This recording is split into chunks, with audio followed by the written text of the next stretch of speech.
Hi guys, so this is part 2 of homebuyer horror stories and how to avoid them.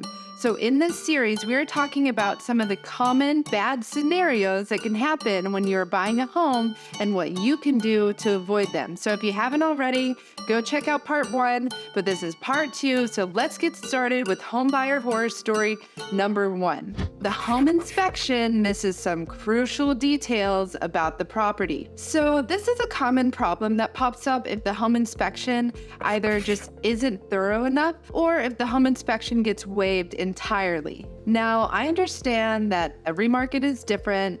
Sometimes when things get a little bit competitive, some people choose to waive the home inspection.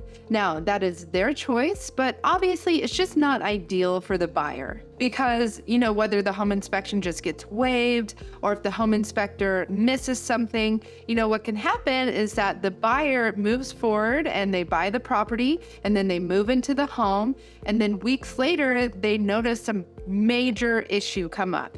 Maybe something with the plumbing or the septic system is a really common one. Also the HVAC systems. So then the buyer is hit with this unexpected problem and they end up having to shell out thousands of dollars and go through a lot of headaches to get this issue fixed. Now, here's what you can do to avoid this from happening. So it is strongly recommended that you hire your own reputable home inspector.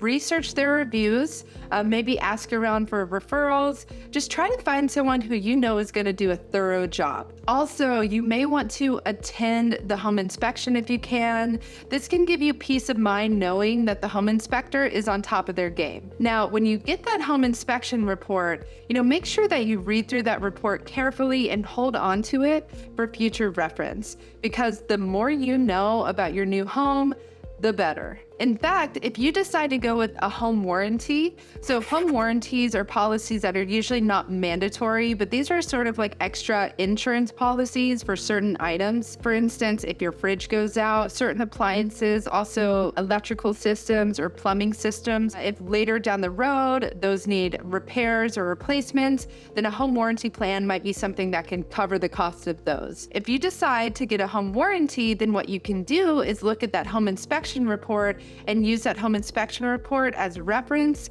when shopping around for home warranties. So just a suggestion there. In addition to the home inspection, another potential thing that can go wrong is with the home appraisal. So homebuyer horror story number 2 is the appraisal coming back with the valuation that is lower than expected.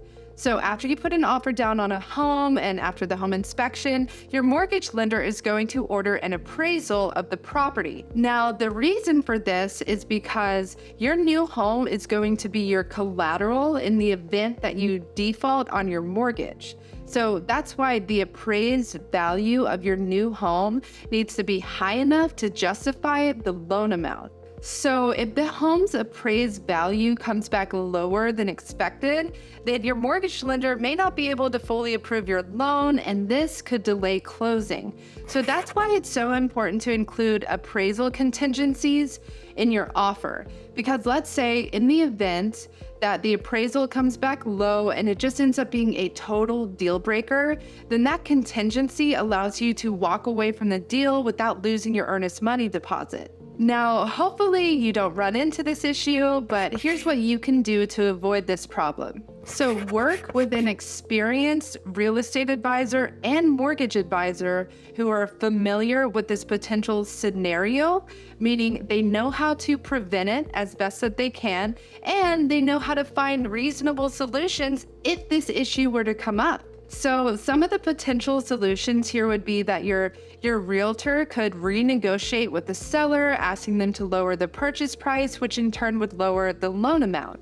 Also, your mortgage advisor could potentially order a second appraisal and contest the original appraisal. So this might happen if your mortgage advisor believed that the first appraisal missed some crucial details there. So in that case, they might order a second appraisal to contest the original one. But basically, you want to work with a real estate advisor and a mortgage advisor who are experienced, they're familiar with this potential issue, so that way they can, one, prevent it as best as they can, and two, find great solutions if this issue were to come up. Okay, so here's the next homebuyer horror story, and this one's gonna get me heated. So homebuyers being misled about the loan terms. This is a frustrating one. This was like a problem that was common in the past where people just weren't properly informed about the terms and the costs of their mortgage.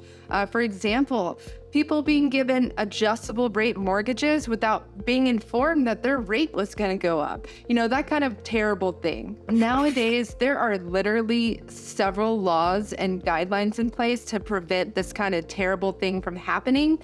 So that's good news there, but it's still important for you to know about. So you, as the borrower, have a legal right to understand all the costs and all the terms of your loan before you sign on the dotted line. So after you find a property that you'd like to purchase, after you finish the mortgage application, you send in the documents, you go through the credit check. So after you complete all those steps, then your mortgage advisor will be able to write up a loan estimate. Now, that loan estimate is like the first estimate that breaks down, your closing cost, down payment, monthly mortgage payment, and the lifetime cost of your loan, and also all of those like lending fees, all the origination charges. And then 3 business days before closing, you should receive your closing disclosures.